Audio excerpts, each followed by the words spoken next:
TIP amendment, and Mr. Millen and Mr. Galvin have Yes, the sir. floor. Please. Thank you. So we had to, you'll recall back in March, we approved our transportation improvement program for DoverKent County MPO.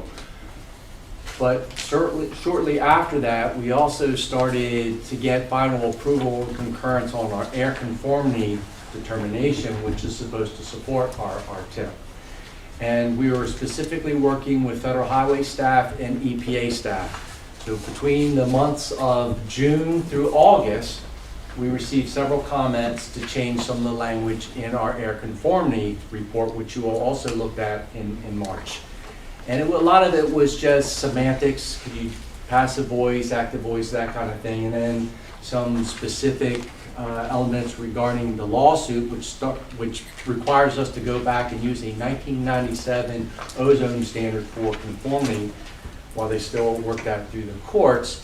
In essence, what it meant was there were 6 pages in the TIP that you all approved in March that had some modifications, some changes. So in the handouts and the mailings that you received, you saw some of those changes. There were line outs, there were strikeouts, and there was new language in either green or red font, depending on who made the comment, Federal Highways or EPA. So the staff would recommend, and we went through the PAC and the TAC, and both organizations recommend to the council to approve the changes to the TIP, which the air conformity language, because it's basically about air conformity here in the TIP, those changes now match the approved air conformity report, which was approved verbally by EPA and Federal Highways in August of this year. And Jim, if there were any other comments on. Just wanted to add that, as you may remember, we added 2 appendices to the TIP this year that we hadn't done in past years. One was for performance measures, that was Appendix G, and then the Appendix H was the actual air quality conformity study. And so there were two parts of the TIP. They had to be amended. The narrative part in the first section of it had a few small items that had to be amended to match the air quality conformity report.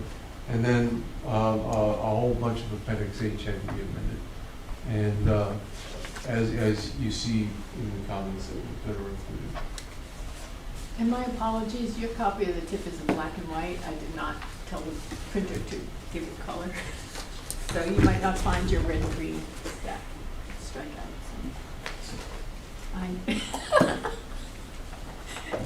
Any questions for Mr. Millen or Mr. Galvin in regard to the TIP amendment? Any comments?